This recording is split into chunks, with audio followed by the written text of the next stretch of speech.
Você sabia que algumas pessoas serão deixadas para trás após o arrebatamento? O que vai acontecer com elas? Quem são essas pessoas? Por que serão deixadas para trás?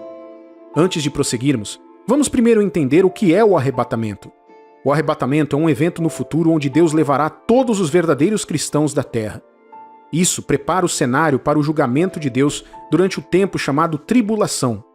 Deus trará de volta à vida todos os salvos que morreram, dará a eles novos corpos perfeitos e os tirará da terra. Os vivos também receberão novos corpos perfeitos e serão levados naquele momento. A Bíblia nos diz em 1 Tessalonicenses capítulo 4, versículos 16 e 17: Porquanto o Senhor mesmo, dado a sua palavra de ordem, ouvida a voz do arcanjo e ressoada a trombeta de Deus, descerá dos céus, e os mortos em Cristo ressuscitarão primeiro. Depois nós, os vivos, os que ficarmos, seremos arrebatados juntamente com eles, entre nuvens, para o encontro do Senhor nos ares, e assim estaremos para sempre com o Senhor. É muito importante mencionar que a palavra arrebatamento não é encontrada na Bíblia.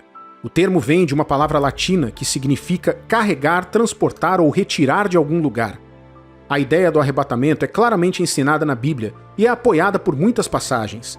Esse tema é muito delicado, mas também crucial porque devemos considerar o quão pronto estamos para o arrebatamento.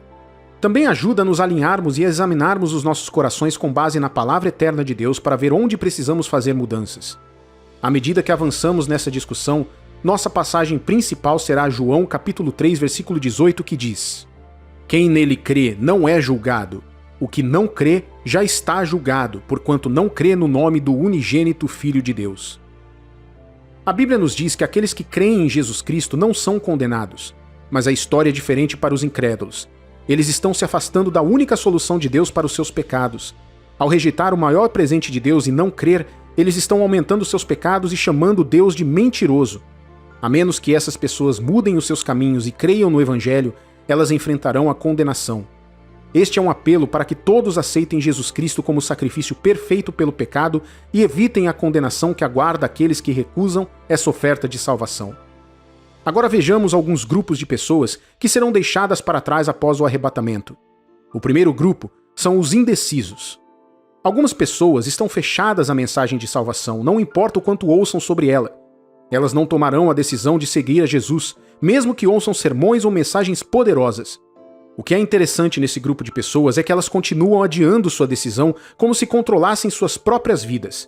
Elas sabem, no fundo, que Jesus é o único caminho para Deus, mas não aceitam seu sacrifício fazendo dele o seu Senhor e Salvador. Esse grupo inclui muitos fiéis, pessoas que nasceram e foram batizadas na igreja, e até mesmo filhos de pastores, bispos e outros líderes da igreja. Elas conhecem o Evangelho, mas negam o seu poder para salvá-las dos seus pecados. É interessante notar que as pessoas deste grupo nunca tomam uma decisão significativa de seguir a Jesus durante a vida. Algumas até acreditam, erroneamente, que o arrebatamento já aconteceu, enquanto outras pensam que é apenas uma fantasia religiosa destinada a manter as pessoas presas e com medo. São as pessoas sobre quem a Bíblia alerta e dizem coisas como: nossos pais nos contaram sobre o arrebatamento, mas ainda não aconteceu, já faz muito tempo. A Bíblia chama essas pessoas de escarnecedores. Elas perguntam quando Jesus voltará, se esquecendo de que ele é paciente, esperando que todos se arrependam e não pereçam. A indecisão as levará a ficar para trás. Pense na parábola das 10 virgens em Mateus capítulo 25, versículos 1 ao 13. São como as 5 virgens tolas que tinham lâmpadas, mas não tinham óleo para acendê-las. Quando o noivo chegou à meia-noite, elas não tinham azeite. Enquanto foram buscar, o noivo veio e levou as 5 virgens prudentes. A procrastinação é muito perigosa quando se trata de tomar decisões sobre sua eternidade. Muitas pessoas ficarão para trás por conta da procrastinação e da indecisão. Alguns jovens acreditam que vão aproveitar os 20, 30 e 40 anos que têm pela frente e que tomarão a decisão quando chegarem aos 60. Mas isso não é sábio, pois sua vida não está em suas mãos. Este é um dos truques do diabo para enganar as pessoas e levá-las à condenação eterna. Quero que você saiba que pessoas morrem todos os dias, boas e más, doentes e saudáveis, jovens e velhos, ricos e pobres. Ninguém está garantido de acordar no dia seguinte. Se você já sabe e está convencido em seu coração que Jesus veio e morreu pelos pecados do mundo, não há sentido em ficar indeciso sobre sua decisão de seguir a Deus. Você pode tomar a decisão hoje e estar no caminho da felicidade eterna, ou pode continuar procrastinando, o que é extremamente perigoso, pois você não sabe quando a trombeta soará. O segundo grupo é o das pessoas que se acham mais santas do que você. Esse também é conhecido como grupo das pessoas hipócritas. O que significa ser mais santo do que você? Significa estar tão convencido da nossa perfeição humana em vez de abraçar a perfeição de Jesus que nos é dada gratuitamente pela fé. É uma verdade dolorosa que aqueles que acreditam na sua justiça própria serão deixados para trás após o arrebatamento.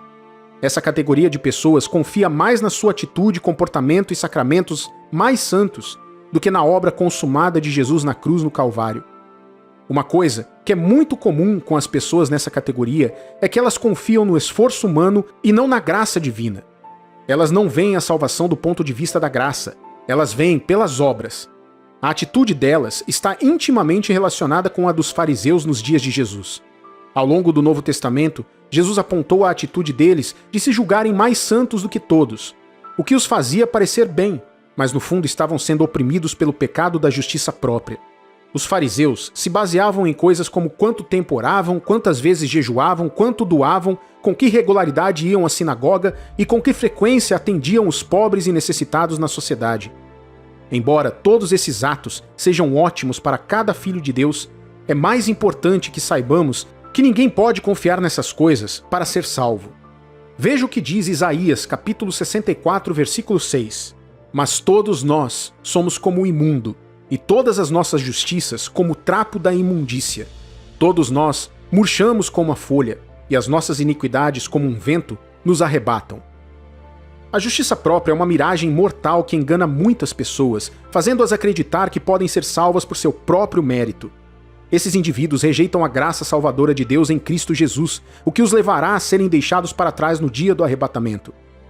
Efésios capítulo 2, versículos 8 e 9 nos confirma: porque pela graça sois salvos, mediante a fé, e isso não vem de vós, é dom de Deus, não de obras, para que ninguém se glorie. A justiça própria cria um coração que geralmente está longe de Deus e cheio de orgulho, julgamento e um espírito muito crítico que os desconecta das verdadeiras bênçãos da graça de Deus.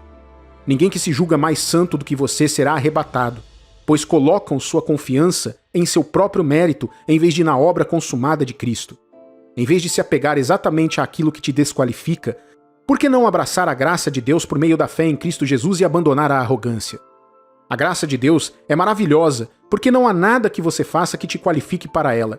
É por isso que muitos não serão arrebatados. Parece simples demais para ser verdade, mas isso nos leva ao último grupo que quero compartilhar com vocês. O terceiro grupo são o grupo dos incrédulos. Em contraste com a opinião popular, o pecado que leva as pessoas para o inferno é o pecado da incredulidade. A incredulidade é o que considera o maior mal da terra. Quem é o incrédulo? Um incrédulo é alguém que se recusa a colocar sua fé em Jesus Cristo. Esse grupo está destinado a ser deixado para trás após o glorioso arrebatamento. Pessoas que não creem já estão condenadas de acordo com João capítulo 3, versículo 18. Essas são pessoas que permanecem decididas quanto à sua rejeição da oferta de salvação de Deus. Elas rejeitam erroneamente a divindade de Cristo e chegaram a uma conclusão deliberada sobre a sua posição em relação ao sacrifício de Jesus. Essa negação deliberada é o que mantém seu nome fora do livro da vida. Através dessa negação, fecham sobre si a porta da misericórdia de Deus e estão agora marcadas para a condenação eterna. É por isso que essas pessoas serão deixadas para trás após o arrebatamento. É impossível rejeitar voluntariamente o dom da salvação de Deus sem as consequências nefastas do inferno eterno. Esta é uma verdade que muitas pessoas não querem admitir hoje. Não há nada que possa ser feito a alguém que morre sem crer em Jesus. Não existe isso de purgatório. O purgatório é um engano. Ele não é bíblico e continua sendo uma fantasia religiosa. Rezar pelos mortos é tão eficiente quanto tapar o sol com uma peneira. Ouça o que o apóstolo Paulo diz em 2 Coríntios capítulo 5, versículo 10, sobre a importância de estar reconciliado com Deus. Porque importa que todos nós compareçamos perante o tribunal de Cristo para que cada um receba, segundo o bem ou mal que tiver feito, por meio do corpo. Aqueles que não creem terão que lidar com o terrível resultado de rejeitar o Salvador. Embora Deus ame a todos, seu amor não permitirá que todos sejam levados no arrebatamento, pois já tiveram a chance de acertar sua melhor oferta. O arrebatamento é apenas para aqueles que foram purificados pelo precioso sangue de Jesus. Perder o arrebatamento não é o problema principal. O verdadeiro problema é viver o sofrimento e a dor da grande tribulação. É também a agonia de saber que a salvação é gratuita e simples, mas mesmo assim você a ignorou. Aqueles que ficarem para trás terão muito com que lidar, pois não há meio termo com o arrebatamento. Você será levado ou deixado para trás. Não há como negociar isso. Isso também deve nos motivar, como verdadeiros cristãos, a espalhar o Evangelho como nunca antes. O amor de Deus está alcançando todos nós agora, enquanto ainda há tempo. Quando soar a trombeta de Deus, a pergunta que ficará é: você será levado ou deixado para trás? Na jornada rumo à redenção, há uma verdade que não podemos ignorar. Nem todos os caminhos levam à salvação. Vamos mergulhar numa exploração profunda, numa narrativa tecida a partir do próprio tecido da graça e do julgamento, nos concentrando no tema comovente: 7 tipos de pessoas que não conseguem ser salvas. O primeiro tipo são as almas autoconfiantes, aquelas que se deleitam com a sua própria justiça percebida. Elas se destacam como árvores em um penhasco, com raízes emaranhadas pelo orgulho, em vez de plantadas no solo humilde da fé. Elas são como atores num palco, executando roteiros de piedade enquanto seus corações vagam num deserto vazio espiritual. Suas orações são ecos de autoelogio e não apelos sinceros pela misericórdia divina. O segundo tipo, aqueles que usam máscaras, não de tecido, mas de engano e fingimento. Sim, estou falando dos fariseus modernos, os atores da grande peça da vida que se esqueceram do seu verdadeiro eu. Imagine caminhar pela vida com uma máscara tão convincente que até você esquece quem está por baixo dela. Esses indivíduos são aqueles com quem frequentemente nos sentamos ao lado sem saber que por baixo de suas melhores roupas de domingo existe um coração tumultuado. Eles falam de pureza, mas suas noites são marcadas pelas sombras do vício.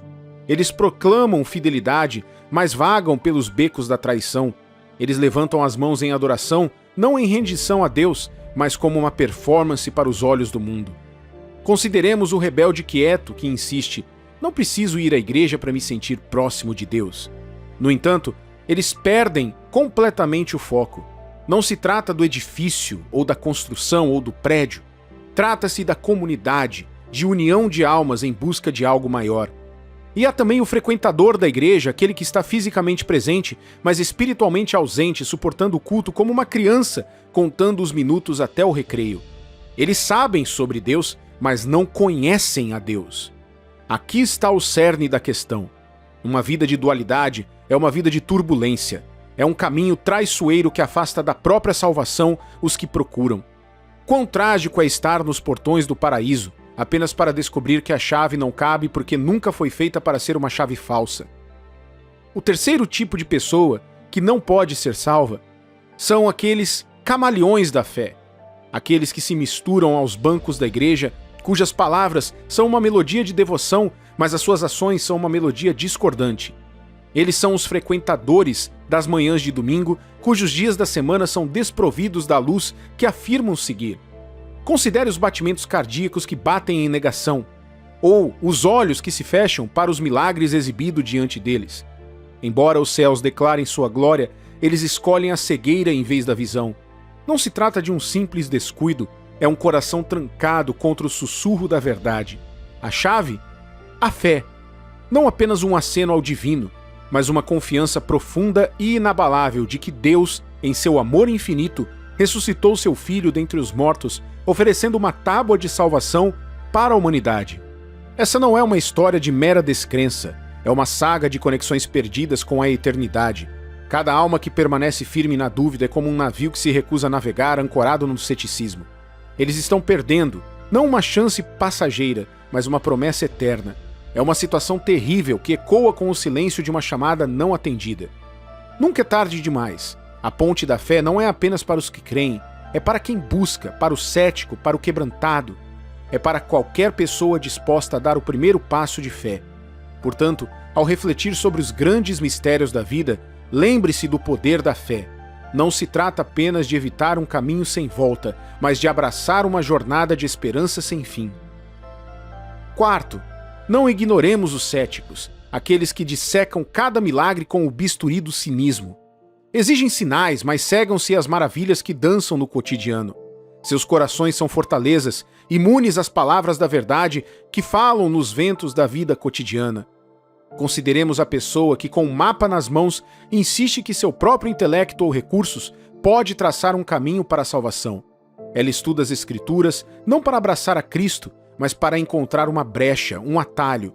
Ela confia em sua própria força, riqueza ou status, acreditando que pode abrir um caminho para a vida eterna. Mas aqui está a verdade inabalável. Essas rotas, por mais atraentes que sejam, levam apenas a becos sem saída.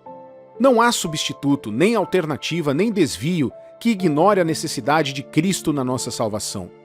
Reflita sobre isso. O sacrifício de Jesus na cruz não foi um mero acontecimento histórico, foi o último ato de amor, um resgate pago integralmente pelos nossos pecados. Abraçar qualquer outro meio de salvação é se afastar do dom mais precioso já dado. É como ter a chave de um baú de tesouro e escolher vagar indefinidamente, procurando outra maneira de entrar. Nesse momento, peço que você considere o seu caminho. Você está caminhando em direção à luz com Cristo ou está procurando outras maneiras fúteis de se salvar? Aceitar Jesus como seu Senhor e Salvador não é apenas mais uma decisão, é a decisão, aquela que ilumina o caminho para a verdadeira vida. Não se trata de incutir medo, mas de despertar esperança, uma esperança que te convida a se afastar das sombras da incerteza e abraçar a certeza de Deus. Considere também os ecoadores da fé, aqueles que papagaiam versos e hinos sem nunca deixar a melodia penetrar em suas almas. São como juncos ocos, balançando com as marés da doutrina, mas sem a raiz da convicção. A sua fé é um manto emprestado, usado para ostentação, em vez de uma vestimenta tecida de testemunho pessoal. E o que dizer dos rebeldes silenciosos, aqueles que concordam com a cabeça, mas caminham em rebeldia? Eles são os enigmas, as suas vidas são um labirinto onde a verdade se perde nas sombras do compromisso e da conveniência. Eles são os vagabundos no mar da fé, com as velas rasgadas pelos ventos do fascínio mundano. A quinta categoria daqueles que se encontram fora do alcance da salvação são os blasfemadores.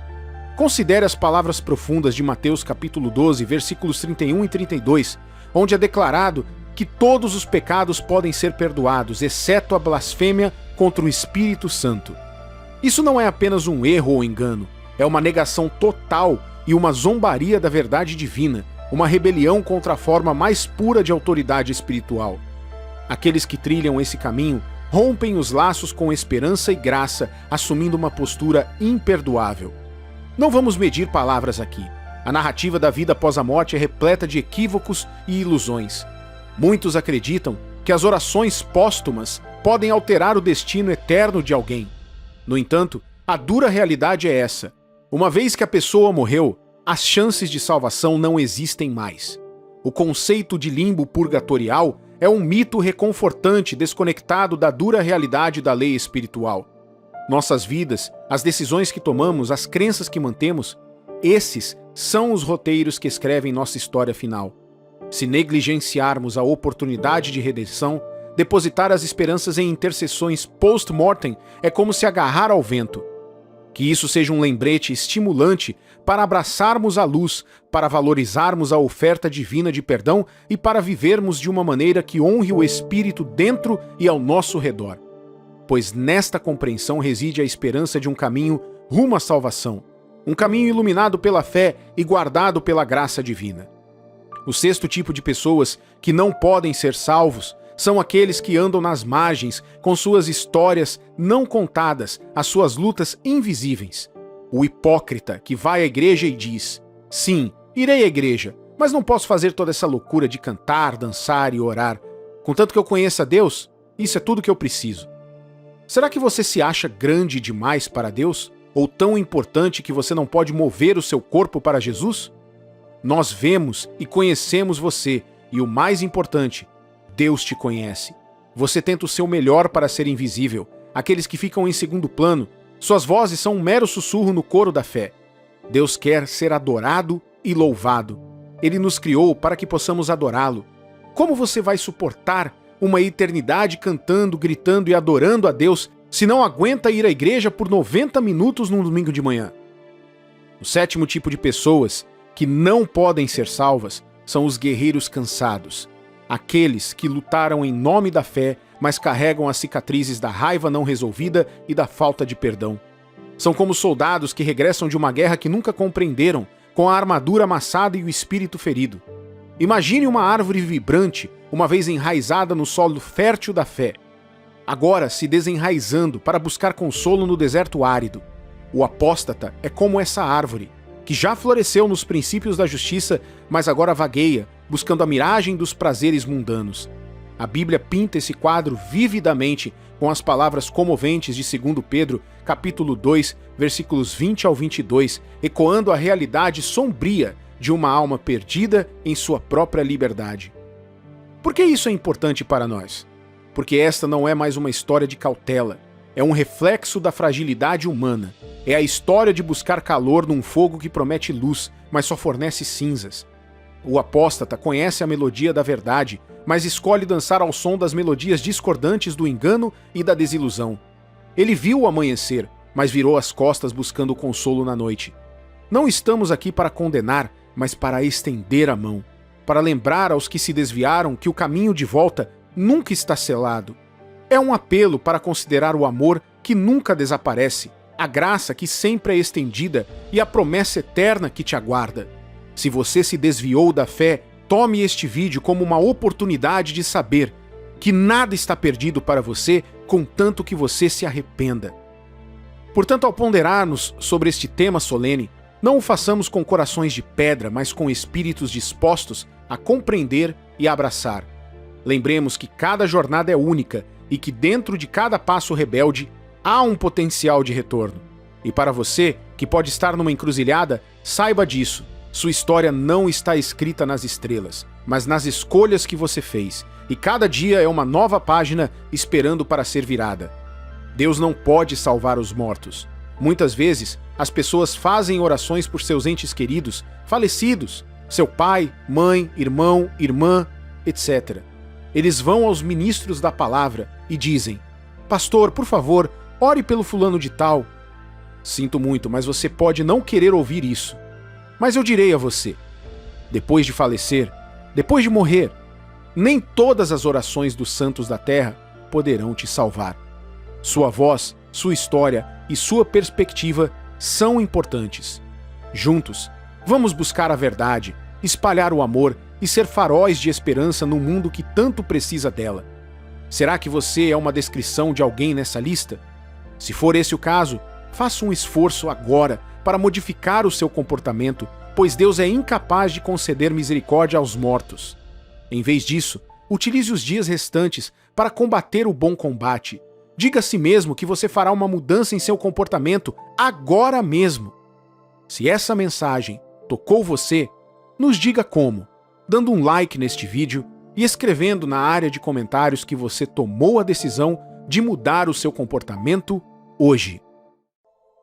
No livro do Apocalipse, uma profecia assustadora revela o aviso final de Deus sobre a grande tribulação. Apocalipse, capítulo 14, versículos de 6 a 13, nos fala de um mundo mergulhado em um desespero sem precedentes. Um mundo onde o mal corre desenfreado e as trevas prevalecem. Esse cenário do fim dos tempos revela uma realidade sombria onde os julgamentos de Deus são desencadeados. Mas em meio ao caos, há um raio de esperança, um farol de luz que brilha na escuridão. O livro do Apocalipse, com suas imagens vívidas e narrativa cativante, contém a chave para a compreensão deste período tumultuado. É uma revelação como nenhuma outra, repleta de mensagens enigmáticas e significados ocultos. À medida que nos aprofundamos nas suas páginas, desvendamos a mensagem da profecia e da revelação do plano divino. O que será da humanidade quando confrontada com circunstâncias tão terríveis? Como a fé resistirá diante do mal avassalador? Estas questões pesam muito nos corações dos cristãos, nos convidando a procurar uma compreensão mais profunda da nossa fé e das implicações do fim dos tempos. Confiamos em Deus que este vídeo tocará seu coração. acendendo um novo avivamento que te levará a uma devoção mais profunda a Deus. Em Apocalipse, a Bíblia fala sobre 7 trombetas cujos toques desencadeiam uma série de calamidades épicas sobre a terra e todos os que nela vivem. Cada toque das trombetas anuncia uma nova catástrofe, mergulhando a terra no caos e na incerteza. Imagine estar na terra enquanto a primeira trombeta soa e testemunhar o desenrolar de pragas inimagináveis. Os mares, outrora serenos e vivificantes, se transformam em sangue. Ao ressoar a segunda trombeta, as águas que sustentam a vida se tornam amargas. Então a terceira trombeta traz à tona um evento cataclísmico que abala os próprios alicerces do nosso entendimento. Corpos celestes caem dos céus, colidindo com a terra. É uma exibição deslumbrante de destruição e caos. Mas as calamidades não param no domínio físico. A quarta trombeta revela um enxame de gafanhotos que emerge do abismo, enviado para atormentar os habitantes da terra. Esses gafanhotos possuem um poder terrível de infligir dor e sofrimento, sendo seu líder Abaddon, o destruidor. Então temos a quinta, a sexta e a sétima trombetas. Outra coisa que lemos no livro do Apocalipse é a ascensão do Anticristo, uma figura marcada pelo engano e pela tirania. Imagine quando o Anticristo subir ao palco global, cativando os corações e mentes das massas.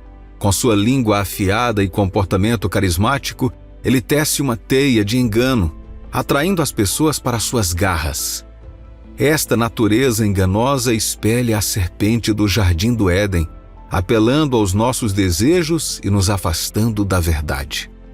À medida que o Anticristo ganha poder, ele estabelece uma ordem mundial e exige lealdade inabalável. O falso profeta, cúmplice do Anticristo, realiza sinais e prodígios para enganar as massas, as desviando do caminho da justiça. Este falso profeta personifica a rebelião contra o Criador, procurando estabelecer um reino falso que se opõe à ordem divina de Deus. Mas, à medida que tudo isto se desenrola, a Bíblia nos diz que a misericórdia de Deus brilha intensamente enquanto ele intervém com 3 anjos especiais, conforme citado em Apocalipse, capítulo 14, versículos de 6 a 13. Este ato divino não tem precedentes, demonstrando o profundo amor de Deus pela humanidade e o seu desejo de trazer salvação e justiça ao mundo. Mas o que esses anjos dizem? O primeiro anjo aparece voando pelo céu proclamando o evangelho eterno. Apocalipse, capítulo 14, versículos de 6 a 7 diz: Vi outro anjo voando pelo meio do céu, tendo o evangelho eterno para pregar aos que se assentam sobre a terra, e a cada nação, e tribo, e língua, e povo, dizendo em grande voz: Temei a Deus e dai-lhe glória, pois é chegada a hora do seu juízo, e adorai aquele que fez o céu, e a terra, e o mar, e as fontes das águas. É como se os próprios céus declarassem estas boas novas a todas as pessoas. A mensagem do anjo transcende as barreiras linguísticas, alcançando todos os cantos do mundo. Enfatiza a necessidade urgente da humanidade temer e adorar a Deus. Este chamado para temer a Deus não se trata de se encolher de terror, mas sim de reconhecer seu amor, santidade e autoridade inspiradores de temor. É como estar na presença de uma montanha majestosa, sentindo uma sensação de reverência e humanidade. A mensagem do primeiro anjo convida todos a entrar num relacionamento profundo e pessoal com o nosso Criador, dando a Deus a reverência e adoração que ele merece. Agora vamos voltar nossa atenção para o segundo anjo. Este mensageiro celestial faz um anúncio profundo: a queda da Babilônia. Veja Apocalipse, capítulo 14, versículo 8. Seguiu-se outro anjo, o segundo, dizendo: Caiu a grande Babilônia, que tem dado a beber a todas as nações do vinho da fúria da sua prostituição. No contexto bíblico, Babilônia simboliza os sistemas e ideologias corruptos que se opõem ao reino de Deus. Representa o fascínio do poder mundano, do materialismo e da rejeição da autoridade de Deus. A mensagem do segundo anjo serve como um aviso de que estes sistemas construídos sobre o engano e o egoísmo, acabarão por desmoronar. Nas nossas próprias vidas podemos encontrar a influência da Babilônia. Ela pode se manifestar como a pressão para nos conformarmos com normas sociais que contradizem os nossos valores cristãos, ou a tentação de dar prioridade ao sucesso mundano em detrimento do crescimento espiritual. O anúncio do segundo anjo nos leva a avaliar as nossas prioridades, a resistir às tentações da Babilônia e a procurar o reino de Deus acima de tudo. Isso nos assegura que não importa quão influentes ou invencíveis estes sistemas corruptos possam parecer, a justiça de Deus prevalecerá e o seu reino perdurará. Agora vamos considerar a mensagem do terceiro anjo em Apocalipse, capítulo 14, versículos 9 a 11. Seguiu-se a estes outro anjo, o terceiro, dizendo em grande voz: Se alguém adora a besta e a sua imagem e recebe a sua marca na fronte ou sobre a mão, também esse beberá do vinho da cólera de Deus, preparado sem mistura do cálice da sua ira, e será atormentado com fogo e enxofre diante dos santos anjos e na presença do Cordeiro. A fumaça do seu tormento sobe pelos séculos dos séculos e não tem descanso algum, nem de dia nem de noite, os adoradores da besta e da sua imagem e quem quer que receba a marca do seu nome.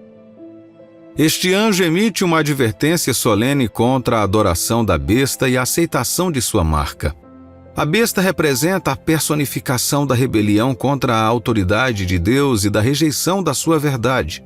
As consequências de se alinhar com a besta e rejeitar a Deus são graves, pois o anjo descreve o derramamento da ira de Deus sobre aqueles que escolhem rejeitá-lo. Em nossas vidas, testemunhamos paralelos com esse aviso. Deus estende a mão incansavelmente até nós, nos oferecendo salvação e misericórdia. No entanto, muitos rejeitam seu chamado. Hoje, como nos tempos bíblicos, Deus nos alerta, desejando o nosso arrependimento e oferecendo uma chance de nos voltarmos para Ele. É nossa responsabilidade atender ao seu chamado. Mesmo nos tempos mais sombrios e durante a ascensão do anticristo, Deus envia mensageiros para alertar e chamar os pecadores ao arrependimento. O desenrolar do Apocalipse deveria funcionar como um alerta. Aqueles que persistem no pecado e rejeitam o Evangelho assumem a responsabilidade pelas suas consequências eternas. Este aviso é um lembrete da batalha espiritual contínua que enfrentamos. Assim como o terceiro anjo enfatiza as terríveis consequências de rejeitar a verdade de Deus, também destaca o amor e a graça incomensuráveis disponíveis para nós através de Jesus Cristo, e nos convida a abraçar de todo o coração a verdade de Deus, a rejeitar qualquer forma de idolatria e a encontrar refúgio no seu amor infalível. É um apelo à humanidade para que se afaste do caminho da destruição e abrace a oferta de salvação de Deus através de Jesus Cristo. Meu amigo e minha amiga, em meio ao caos e à incerteza do fim dos tempos, há um apelo urgente que ecoa pelas páginas da Bíblia. É um apelo para temer a Deus, para reconhecer seu julgamento e para se afastar do pecado. Este apelo não deve ser considerado levianamente, pois a falta de temor a Deus é uma questão crítica do nosso mundo hoje. Provérbios capítulo 9, versículo 10 diz: O temor do Senhor é o princípio da sabedoria, e o conhecimento do santo é o entendimento. A falta de temor a Deus não é apenas uma preocupação casual. É uma ausência profunda que lança sombras sobre corações e mentes. Numa sociedade muitas vezes movida pelo interesse próprio e pelos prazeres momentâneos, o conceito de reverenciar a Deus parece estar a desaparecer. Mas a verdade é que o julgamento é iminente. É uma realidade da qual não podemos escapar. A Bíblia nos alerta repetidamente sobre as consequências de nossas ações e das escolhas que fazemos. Ela nos chama ao arrependimento e a nos voltarmos para Deus antes que seja tarde demais. Tal como os dias de Noé, quando o dilúvio veio e levou os injustos, chegará um tempo em que o julgamento de Deus será desencadeado sobre a terra. Atos capítulo 17, versículos de 30 a 31 nos diz: Ora, não levou Deus em conta os tempos da ignorância, Agora, porém, notifica aos homens que todos, em toda parte, se arrependam, porquanto estabeleceu um dia em que há de julgar o mundo com justiça, por meio de um varão que destinou e acreditou diante de todos, ressuscitando-o dentre os mortos. No entanto, infelizmente, mesmo face às intervenções divinas e aos sinais inegáveis, alguns ainda podem escolher a rebelião. Isto realça a complexidade do livre-arbítrio, a capacidade de escolher entre o certo e o errado, entre a obediência e a desobediência. Deus, na sua infinita sabedoria, nos deu a liberdade de fazer escolhas, mas também nos responsabiliza por essas escolhas. Nos tempos mais sombrios, quando o mal parece prevalecer e a esperança parece desaparecer, Deus oferece a salvação e a oportunidade de arrependimento. Ele estende sua mão misericordiosa, nos convidando a voltar para Ele em busca de perdão e redenção.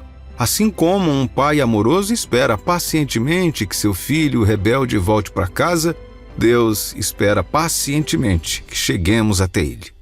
Segundo Pedro, capítulo 3, versículo 9, declara: Não retarda o Senhor a sua promessa, como alguns a julgam demorada. Pelo contrário, Ele é longânimo para convosco, não querendo que nenhum pereça, senão que todos cheguem ao arrependimento. Portanto, não deixemos enganar pelo fascínio deste mundo, nem sejamos consumidos pela falta de amor a Deus que nos rodeia. Em vez disso, atendamos ao apelo urgente, reconheçamos o julgamento iminente e escolhamos nos voltar para Deus. Que possamos abraçar a sua misericórdia, seu amor e sua oferta de salvação, pois é nele que encontramos a verdadeira esperança e a vida eterna. Ao refletirmos sobre estas palavras, respondamos com o coração aberto, procurando honrar e adorar a Deus, resistindo ao fascínio dos sistemas mundanos e encontrando o nosso refúgio final no amor e na graça de Jesus Cristo. Tempos atrás, nossos domingos eram sagrados, reservados para comunhão e adoração. As famílias, ligadas pela tradição e pela fé, transmitiram a tocha da crença de geração em geração. Mas agora, essa chama treme no vento da mudança. Não se trata apenas de faltar ao culto de domingo ou de escolher o trabalho em vez do culto, mas é uma mudança sísmica na nossa paisagem espiritual. Imagine um mundo onde a própria essência da fé é moldada e remodelada para caber nas caixas convenientes do ganho pessoal e da autorrealização. Não apenas perdendo o contato com as nossas raízes, mas também esquecendo o próprio solo de onde aquelas raízes extraíram vida. Estamos testemunhando o nascimento de uma nova religião que se disfarça sob o disfarce de espiritualidade, mas é desprovida do amor sacrificial e da humildade que constituem a base da verdadeira fé. Onde é que nos perdemos? Quando foi que os ensinamentos eternos de Cristo, enraizados no amor e no serviço, foram ofuscados por um evangelho egocêntrico? Esta religião emergente é uma miragem perigosa. Ela promete liberdade, mas acorrenta a alma à autoindulgência. Ela defende o individualismo, mas nos isola na alegria humanitária da fé partilhada. Mas não desanimemos. Assim como uma única vela pode perfurar a noite mais escura, cada um de nós detém o poder de reacender o verdadeiro espírito da nossa fé. Somos chamados não apenas a ser espectadores, mas a participar ativamente nesta batalha pela alma da nossa espiritualidade, recuperando a essência da nossa fé. Uma fé que olha para fora, que serve, que ama incondicionalmente. A história do cristianismo não é de aceitação passiva, mas de amor revolucionário. É uma narrativa marcada por indivíduos que ousaram resistir às marés do seu tempo, movidos por convicção inabalável e um amor sem limites. Não somos apenas herdeiros desse legado, nós somos seus portadores. Meu amigo e minha amiga, você já notou como a cultura atual defende a busca pela felicidade e realização pessoal como o bem maior? É um toque de sereia, atraindo até mesmo os mais fiéis para fora do curso. Este não é o Evangelho de Cristo. Este é um evangelho do eu. É um sistema de crenças que eleva nossos próprios desejos, sonhos e conforto ao altar onde somente Deus deveria reinar. Este credo moderno diz que o objetivo final da vida é a nossa própria felicidade. Mas espere, vamos fazer uma pausa e refletir. Será que foi realmente isso que Jesus nos ensinou? Considere as palavras profundas de Jesus em Mateus capítulo 16, versículos 24 a 26. Aqui ele não está nos entregando uma passagem para uma vida de conforto e autoindulgência. Em vez disso, Jesus está nos chamando para um caminho de abnegação, uma jornada de segui-lo, mesmo quando isso desafia a nossa zona de conforto. Então disse Jesus aos seus discípulos: Se alguém quer vir após mim, a si mesmo se negue, tome a sua cruz e siga-me. Porquanto, quem quiser salvar a sua vida, perdê-la-á, e quem perder a vida por minha causa, achá-la-á. Pois que aproveita o homem de ganhar o mundo inteiro e perder a sua alma? Ou que dará o homem em troca da sua alma? Neste momento de idolatria, o eu, a mensagem de Jesus é de fato revolucionária e contra-intuitiva. Ele não está nos chamando para uma vida de miséria, não, mas para uma vida de sacrifício significativo, onde encontramos verdadeira alegria e realização não em servir a nós mesmos, mas em servir a Ele e aos outros. Esta emergente religião do eu é um engano astuto. É como uma miragem no deserto, prometendo realização, mas levando apenas a uma terra árida de solidão e desespero. A Bíblia nos alerta sobre tais enganos. Assim como Eva foi enganada no Éden, muitos hoje estão sendo seduzidos por este sistema de crenças atraente, mas perigoso. É hora de acordar, livrar-se das correntes do egocentrismo e abraçar o verdadeiro chamado de Cristo. É um chamado para entregarmos nossos sonhos, nossos desejos e nossas próprias vidas aos pés de Jesus, confiando que, ao nos perdermos por sua causa, encontraremos o verdadeiro propósito e alegria da vida. Estamos numa encruzilhada, enfrentando uma escolha entre o Evangelho de Cristo e o Evangelho de nós mesmos. O caminho que escolhemos moldará não apenas as nossas vidas, mas também as das gerações vindouras. Vamos escolher com sabedoria. Vamos escolher Jesus. Quantas vezes ansiamos pelo smartphone mais recente ou pelo modelo de carro mais novo, mesmo quando o que temos atualmente nos serve perfeitamente? É um ciclo sem fim, não é? Este esforço constante por mais é um sintoma de uma questão mais profunda. A religião emergente da autogratificação, onde os desejos pessoais e as buscas materiais ofuscam o nosso bem-estar espiritual e a nossa bússola moral. Esta nova religião não é o Evangelho. É um caminho perigoso que nos afasta da verdadeira essência da felicidade e da realização. É um mundo onde a busca por bens materiais e status social se torna um ídolo, substituindo o amor e a reverência que deveríamos ter por Deus.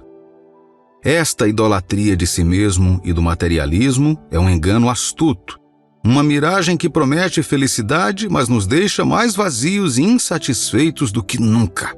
É hora de se libertar dessa ilusão. Vamos mudar nosso foco do que o mundo nos diz que deveríamos ter para o que Deus diz que precisamos. Lembremos que a verdadeira alegria não vem do aparelho mais recente ou do carro mais caro. Vem de conhecer a Deus, de viver uma vida que o honra e de amar os outros como Ele nos ama. Devemos guardar os nossos corações contra a atração sedutora desta nova religião do materialismo e do egocentrismo.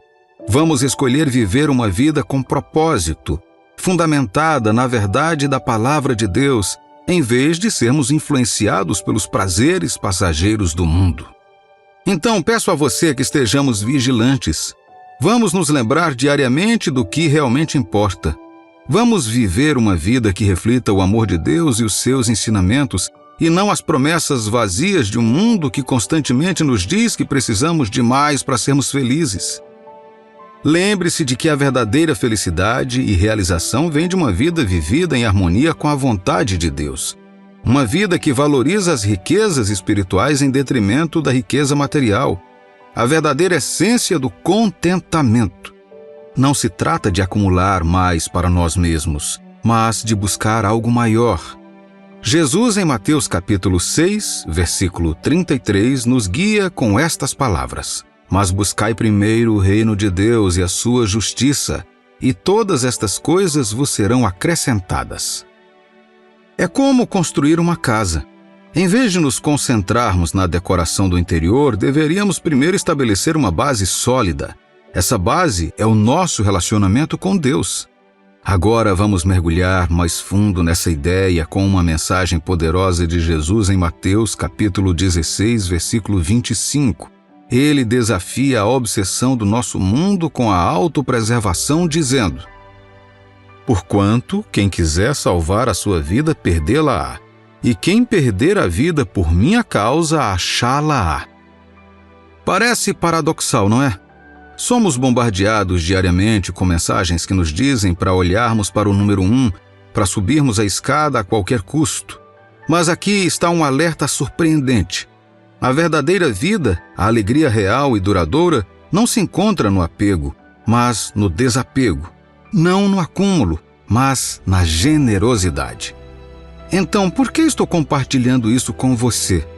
Porque, meu amigo e minha amiga, há uma tendência perigosa insinuando-se em nossas vidas, uma espécie de nova religião. É a crença de que a vida envolve autodescoberta e autorrealização. Mas cuidado, este não é o Evangelho. Esta é uma versão distorcida e diluída da verdade, e está levando muitos ao erro. O caminho para a verdadeira felicidade não é encontrado na autoglorificação, mas no autossacrifício. Não se trata de nos encontrarmos, mas de nos perdermos no serviço aos outros e no amor de Deus.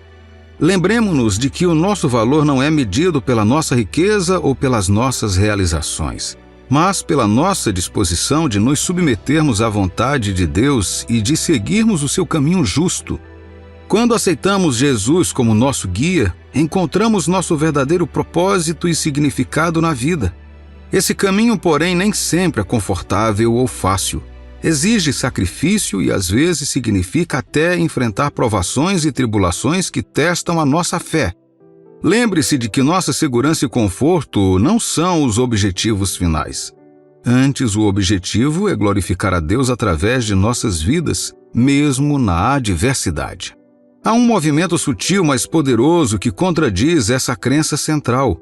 É muitas vezes rotulada como a nova era ou espiritualidade alternativa, e o seu apelo é inegavelmente forte. Este movimento seduz com promessas de iluminação pessoal e libertação espiritual. Afirma oferecer um buffet de opções espirituais, encorajando os indivíduos a criarem os seus próprios caminhos para a verdade. Superficialmente, isso pode parecer libertador e inclusivo, mas há um perigo oculto escondido por baixo. Veja, esse movimento muitas vezes carece de profundidade e integridade. É um mercado espiritual onde a sabedoria antiga e as práticas sagradas são reembaladas e vendidas sem respeito ou reconhecimento das suas origens. É como um buffet espiritual onde você pode escolher o que mais lhe agrada, sem nenhum compromisso ou entendimento profundo. Essa abordagem não é apenas desrespeitosa, é perigosa. Considere a inconsistência em suas crenças e ações. Ao mesmo tempo que defende a harmonia e o respeito ambiental, apoia simultaneamente práticas que prejudicam o nosso planeta. É uma contradição que revela uma falta de compromisso genuíno com os valores que prega. Além disso, esta nova religião promove uma espécie de consumismo espiritual. Sugere que a iluminação e o crescimento espiritual podem ser facilmente adquiridos por um workshop ou seminário. Mas o verdadeiro crescimento espiritual não é uma mercadoria. É uma jornada que exige dedicação, introspecção e muito trabalho. Não é pular de uma filosofia esotérica para outra conforme o capricho dita. É o desenvolvimento pessoal e espiritual genuíno e contínuo. Então, o que isso significa para nós como seguidores de Cristo? Primeiro, devemos ser vigilantes e criteriosos.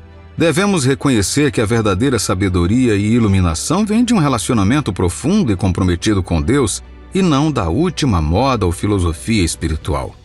Nossa fé não tem a ver com conveniência ou autogratificação, mas é sobre um compromisso vitalício com o crescimento, o serviço e a glorificação de Deus. Ao navegarmos nessas águas desafiadoras, vamos nos apegar à nossa âncora em Cristo. Lembremos-nos de que a nossa jornada com Ele pode nem sempre ser fácil ou confortável, mas é autêntica, profunda e, em última análise, gratificante. Esta nova religião emergente pode parecer atraente, mas é um caminho que nos afasta da verdade, da mensagem vivificante do Evangelho. Concluindo, não nos deixemos influenciar pelo fascínio desta nova e perigosa religião. Em vez disso, reafirmemos o nosso compromisso com Cristo, com a verdade do Evangelho e com a jornada de crescimento espiritual genuíno. Sejamos exemplos de fé, esperança e amor em um mundo que busca significado. Lembre-se, somente em Cristo encontraremos nossa verdadeira identidade, propósito e caminho para a vida eterna. Levante-se, filho de Deus. Levante-se, fiel seguidor da fé.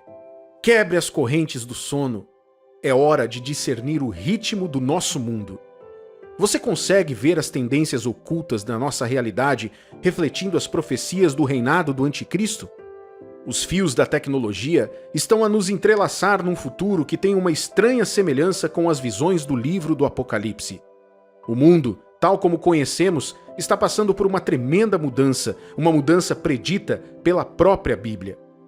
Vamos revisitar uma passagem muito forte do livro do Apocalipse, capítulo 13, versículos 16 ao 18. A todos, os pequenos e os grandes, os ricos e os pobres, os livres e os escravos, faz que lhe seja dada certa marca sobre a mão direita ou sobre a fronte, para que ninguém possa comprar ou vender, senão aquele que tem a marca, o nome da besta ou o número do seu nome. Aqui está a sabedoria. Aquele que tem entendimento, calcule o número da besta, pois é número de homem. Ora, esse número é 666. Essa passagem descreve uma época em que todos, independentemente de sua posição na sociedade, sejam eles ricos ou pobres, livres ou escravizados, serão obrigados a ter uma marca distintiva na mão direita ou na testa. Será uma época em que o comércio e as vendas serão ditados por esta marca, uma marca da besta, uma personificação de uma entidade que se opõe a Deus.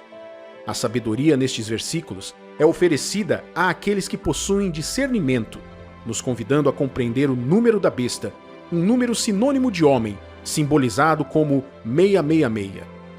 Esta passagem pinta um quadro vívido dos tempos assustadores que virão, tempos em que a sociedade será influenciada por forças que se opõem à luz, tempos dos quais estamos nos aproximando já hoje.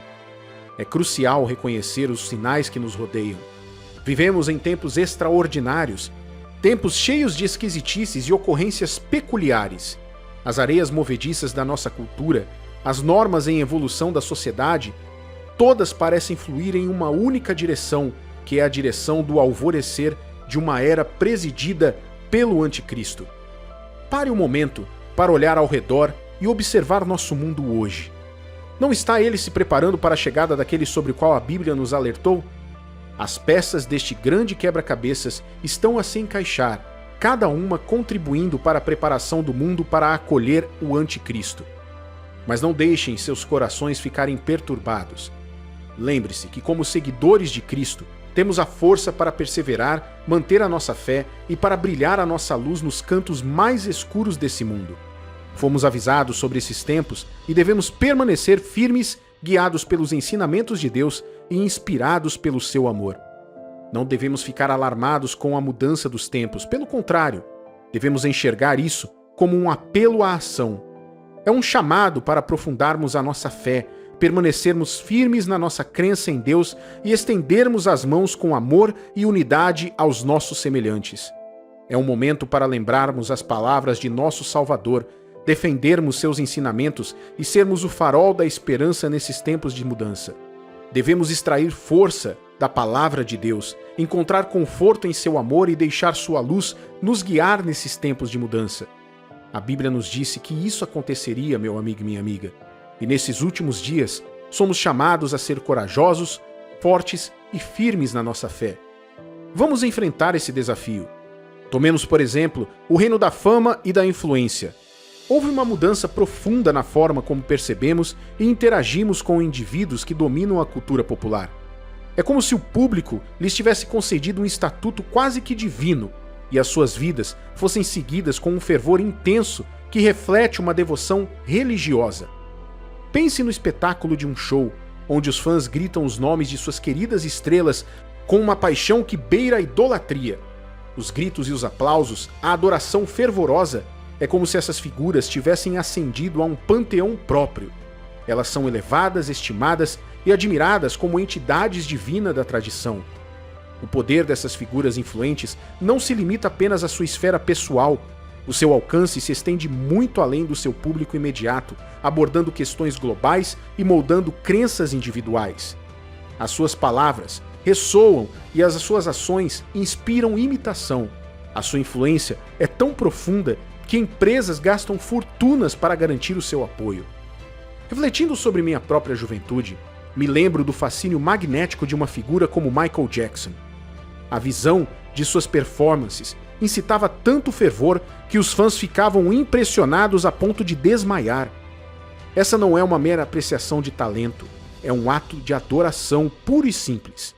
Esse culto à celebridade tem implicações de longo alcance. A influência que elas exercem sobre seus seguidores é tão poderosa que isso molda tendências e dita comportamentos. Vamos observar por um momento a profecia bíblica da marca da besta.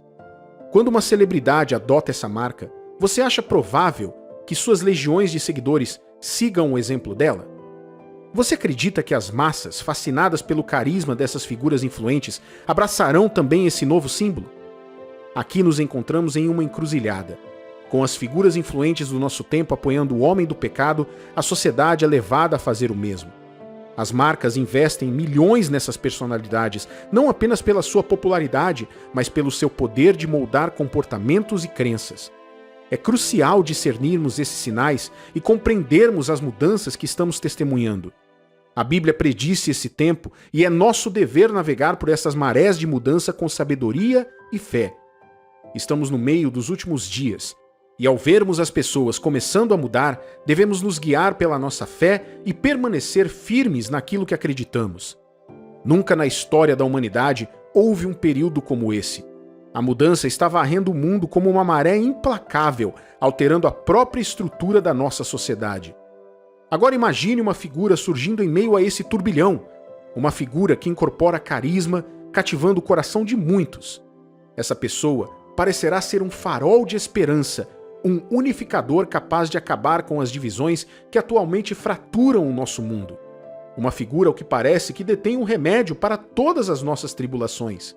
Mas devemos ter cautela.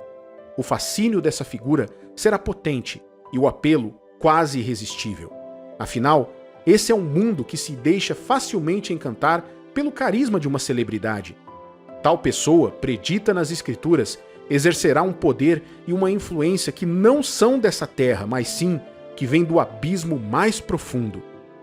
Lembre-se do relato bíblico, onde Satanás tenta Jesus, oferecendo a ele o esplendor de todos os reinos terrestres em troca da adoração. Isso, meu amigo e minha amiga, é um vislumbre da oferta que será feita a essa figura predita, uma promessa de domínio sobre todas as glórias terrenas. É essa atração magnética que atrairá as massas para ela, encantadas pela sua autoridade aparentemente divina. Mesmo dentro dos nossos santuários sagrados, há uma mudança sutil. Você provavelmente já ouviu rumores sobre pastores famosos ou sobre um entrelaçamento de fama e fé. Nesses últimos dias, conforme predito, as pessoas estão começando a mudar. É nossa responsabilidade discernir essas mudanças, navegá-las com sabedoria e permanecer firmes na nossa fé.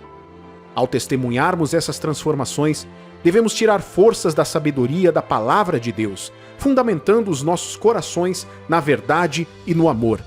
Portanto, permaneçamos vigilantes, firmes na fé, e sempre devemos nos lembrar: somos guiados por um amor que é eterno. uma esperança inabalável e uma sabedoria que transcende o tempo. Apegue-se a esta verdade enquanto viajamos juntos através desses tempos de mudança, nos aproximando cada vez mais do dia da volta do Senhor Jesus. Você já parou para pensar em Deus vendo o fascínio de nossa sociedade por líderes espirituais proeminentes e acenando com a cabeça em afirmação? Lembre-se, é somente Deus que merece nossa adoração, nossa reverência e nossa fé. Nenhum outro, independentemente de sua aparente grandeza, pode reivindicar essa posição. Vamos afirmar isso juntos. Só Deus é magnífico. Só Deus é merecedor de toda adoração. Se recuse a colocar indivíduos em pedestais, pois isso apenas te levará a um caminho repleto de perigos. Juntamente com o surgimento dessa cultura de idolatrar os humanos, observamos uma mudança social no sentido de abraçar uma figura que incorpora tudo o que é contrário a Deus.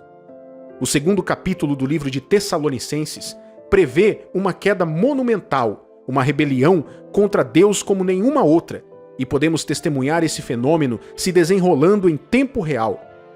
Está em curso uma rebelião global incomparável contra todas as outras coisas divinas e, surpreendentemente, mesmo aqueles que professam ser seguidores de Jesus estão sendo enganados por ela. Nos encontramos hoje numa época em que os limites entre a justiça e a maldade estão juntos.